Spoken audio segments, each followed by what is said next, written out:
जब भी हमें कुछ चाहिए होता है तो हम अपने मम्मी पापा को कहते हैं। तो वैसे ही जब इंडियन रेलवेज को पैसों की ज़रूरत होती है तो वो आईआरएफसी को कहते हैं। Hello everyone, welcome back to ticker. मैं हूँ कीर्ति और आज की वीडियो में हम डिस्कस करने वाले हैं आईआरएफसी की आईपीओ से रिलेटेड सब कुछ और जानेंगे कि क्या आपको इस आईपीओ में इन्वेस्ट करना चाहिए या नहीं। इंडियन रेलवे फाइनेंस कॉरपोरेशन, तो ये कंपनी करती क्या है? बेसिकली ये कंपनी इंडियन रेलवेज को फाइनेंशियल हेल्प प्रोवाइड करती है जब भी उन्हें वेगन्स या लोकोमोटिव्स वगैरह बनाना हो या एक्वायर करना हो। तो आप इसे इंडियन रेलवेज का बैंक ही समझ लीजिए जो रेलवेज को लोन प्रोवाइड करती है। तो आईआरएफसी के रोल को समझने से पहले हम रेलवेज कहाँ से फंड रेस करती है वो जान लेते हैं। तो मेनली गवर्नमेंट यूनियन बजट के टाइम पे हर एक सेक्टर को बजट एलोकेट करती है, इवन रेलवेज को भी। तो इस बजट में से कुछ अमाउंट गवर्नमेंट रेलवेज को भी देती है और कुछ अमाउंट रेलवेज खुद से सोर्स करती है, जैसे अपने इंटरनल सोर्सेज से, प्राइवेट प्लेसमेंट से।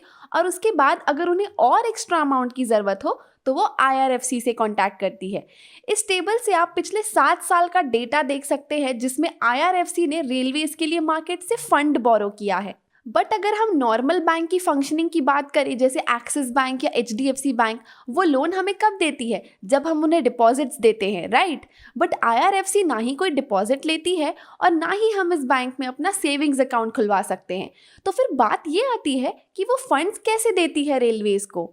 तो आईआरएफसी बॉन्ड इशू करती है जिसे बॉन्ड सब्सक्राइबर्स खरीदते हैं और आईआरएफसी फिर उस अमाउंट से रेलवेज को एसेट परचेज करके देती है और इन्हीं एसेट्स को वो रेलवेज को लीज पे देती है और रिटर्न में उनसे अमाउंट लेती है जिसमें एसेट्स की value plus cost of boring plus IRFC का थोड़ा सा प्रॉफिट मार्जिन इंक्लूडेड होता है।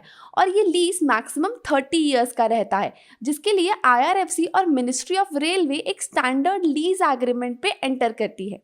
हम इस पाई चार्ट से आईआरएफसी का एयूएम देख सकते हैं। लीज रिसीवेबल्स यानी जो आईआरएफसी को थ्रू आउट लीज टर्म मिलने वाला है 55%।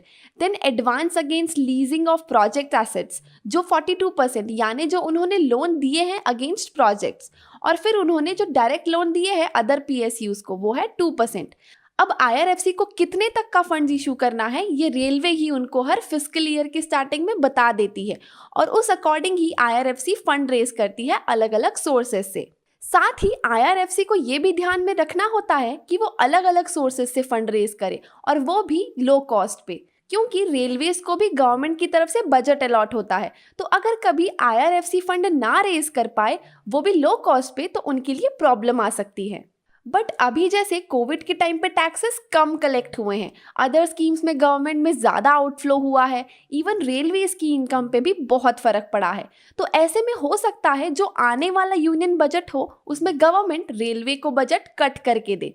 तो मे बी रेलवेज अपनी फंडिंग के लिए आईआरएफसी को कॉन्टैक्ट करे, जो उनके लिए डेफिनेटली बेनिफिशियल होगा। और साथ ही आईआरएफसी जब बॉन्ड इशू करती है तो उन्हें अपनी क्रेडिट वर्दीनेस अच्छी मेंटेन करनी होती है, क्योंकि बॉन्ड्स में क्रेडिट रिस्क और इंटरेस्ट रिस्क भी इन्वॉल्व होता है जो आईआरएफसी के कंट्रोल में नहीं होता। तो अगर कभी उनके बॉन्ड की क्रेडिट रेटिंग गिरती है तो उन्हें फंड्स रेज करने में इशू आ सकता है और जो इंटरेस्ट बॉन्ड होल्डर को देना है वो इकोनॉमी के इंटरेस्ट रेट पे भी डिपेंड करता है। और क्योंकि उनका 99% रेवेन्यू और प्रॉफिट इसी मॉडल पे डिपेंड करता है, तो फंड रेज करने में कोई भी इशू आने से काफ़ी बड़ी प्रॉब्लम हो सकती है। अगर आप जानना चाहते हैं कि इंटरेस्ट रेट और हमारे फिक्स डिपॉजिट इंस्ट्रूमेंट का क्या रिलेशन है, तो आप ऊपर दिए कार्ड पे क्लिक करके हमारी इस टॉपिक पे वीडियो देख सकते हैं। आईआरएफसी का यहाँ पे एक ये भी एडवांटेज है कि अगर कुछ भी नेचुरल कैलामिटी होती है जिससे जो लीज पे दिए गए एसेट्स हैं उनको कोई नुकसान भी हो जाता है, तो ये रिस्क मिनिस्ट्री ऑफ रेलवे ही बियर करती है। ऑल्दो एसेट्स के ओनर आईआरएफसी है, बट ये उन्होंने हमेशा से अपने एग्रीमेंट में मेंशन किया है। जैसा कि हमने ऊपर डिस्कस किया, आईआरएफसी लीज पे देने के बदले रिटर्न में एसेट की कॉस्ट ऑफ बोरोइंग और मार्जिन को ऐड करता है। बट ये मार्जिन आईआरएफसी खुद डिसाइड नहीं करता है, ये डिसाइड उन्हें रेलवे के साथ मिल के करना होता है, जो कि नेगोशिएबल होता है। उनका अगर पिछले कुछ सालों का नेट इंटरेस्ट मार्जिन देखें तो वो अराउंड 1% के आसपास का है, जो कि काफ़ी कम है।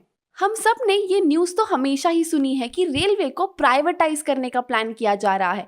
तो अगर रेलवे प्राइवेटाइज होती है तो फिर ये कहना बहुत मुश्किल है कि वेदर जो प्राइवेट प्लेयर होगा, क्या वो सिर्फ आईआरएफसी से ही लोन ऑप्ट करना चाहेगा या किसी और बैंक से। ऑल्दो अभी तो मोनोपोली आईआरएफसी के ही हाथ में है, बट अगर आगे जाके कभी भी रेलवे प्राइवेटाइज होती है तो ये इन पे इम्पैक्ट आने के बहुत बड़े चांसेस हैं। अगर हम अभी तक की बात करेंगे तो आईआरएफसी का फिस्कल ईयर 2020 में जो कैपिटल एक्सपेंडिचर अलॉट हुआ था उसमें से उन्होंने 48% फाइनेंस किया था। और जैसे जैसे रेलवे का एक्सपेंशन होगा वैसे वैसे इनकी इन्वॉल्वमेंट बढ़ेंगे और इनके रिवेन्यूज़ भी। इनके पिछले कुछ सालों का तो रिवेन्यू इंक्रीज ही हो रहा है। 2018 के कंपैरिजन में 2019 में 19% इंक्रीज हुआ है और वही 2020 में 22%।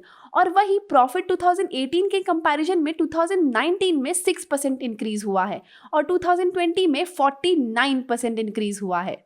इनके रेशियोज की अगर बात की जाए तो इनका कोई भी पीयर नहीं है, तो हम कंपेयर तो कर ही नहीं सकते, बट हाँ हम इनके ट्रेंड को एनालाइज ज़रूर कर सकते हैं।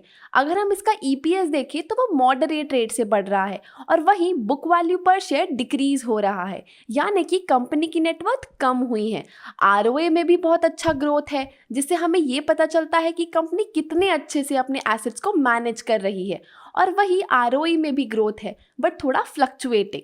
वैसे तो ये कंपनी एनबीएफसी है, बट इनमें हम कुछ रेशियोज जैसे कि कैपिटल एडिक्वेसी या एनपीए वगैरह नहीं देखेंगे, क्योंकि ये डिपॉजिट्स तो एक्सेप्ट करती ही नहीं है बाकी एनबीएफसीज की तरह। और वैसे भी एनपीए ना होना एक पॉजिटिव साइन है। जैसे कि गवर्नमेंट अभी कंट्री की इंफ्रास्ट्रक्चर इंप्रूव करने में फोकस कर रही है, तो डेफिनेटली रेलवेज का भी एक्सपेंशन और इम्प्रूवमेंट का काफ़ी स्कोप है, जिससे आईआरएफसी को फायदा ही होगा। इस चार्ट से आप देख सकते हैं रेलवे में इन्वेस्टमेंट्स अच्छी ग्रोथ है। अगर हम इसके पी रेशियो देखें तो 7.6 है और पी भी 1.01, जो कि अट्रैक्टिव लग रहा है। बट वहीं इनका कॉस्ट प्लस बेस्ड मॉडल इनके लिए डिसएडवांटेज है, क्योंकि इनका स्प्रेड देखा जाए तो काफ़ी कम है, अराउंड 0.3 से 0.4% तक का। इनकी पॉलिसीज मार्जिन टोटली गवर्नमेंट पे डिपेंडेड है। साथ ही हमें इस कंपनी में कोई स्ट्रॉन्ग मोड नज़र नहीं आता, क्योंकि अगर आप देखें तो ये सिर्फ एक एज अ इंटरमीडियरी है, जिससे रेलवे कांटेक्ट करती है, वो फंड्स रेज करते हैं और फिर रेलवेज को फंड्स दे देते हैं। और ये बिजनेस मॉडल बहुत ही ज़्यादा पॉलिटिकल और पॉलिसीज पे डिपेंडेड है। इवन ग्रे मार्केट पे भी इसका प्रीमियम ज़्यादा फेवरेबल नहीं है, अराउंड 4 to 5% का ही है, तो लिस्टिंग गेन्स भी अनसर्टेन है। और जैसे कि ये आईपीओ फ्रेश इशू और ऑफर फॉर सेल दोनों ही हैं, तो ऑफर फॉर सेल में प्रेसिडेंट मिनिस्ट्री ऑफ रेलवे के थ्रू अपना स्टेक सेल ऑफ कर रहे हैं, और जो फ्रेश इशू है उससे वो अपने फ्यूचर की ग्रोथ रिक्वायरमेंट्स के लिए यूज़ करेंगे। तो चलिए जल्दी से आईपीओ की डिटेल्स भी देख लेते हैं। आईपीओ की ओपनिंग डेट है 18 जनवरी और क्लोजिंग डेट है 20 जनवरी। फेस वैल्यू है 10 रुपीज़ पर इक्विटी शेयर और आईपीओ का प्राइस बैंड है 25 से 26 रुपीज़ और मार्केट लॉट और मिनिमम क्वांटिटी ऑर्डर भी 575 शेयर्स है। तो अब आप हमें कमेंट सेक्शन में जल्दी से बताइए कि क्या आप इस आईपीओ में इन्वेस्ट करने वाले हैं या नहीं। आई होप आपको हमारी ये एनालिसिस ज़रूर पसंद आई होगी। अगर हाँ तो इस वीडियो को लाइक एंड अपने फ्रेंड्स एंड फैमिली के साथ शेयर करना ना भूलिएगा। Thank you.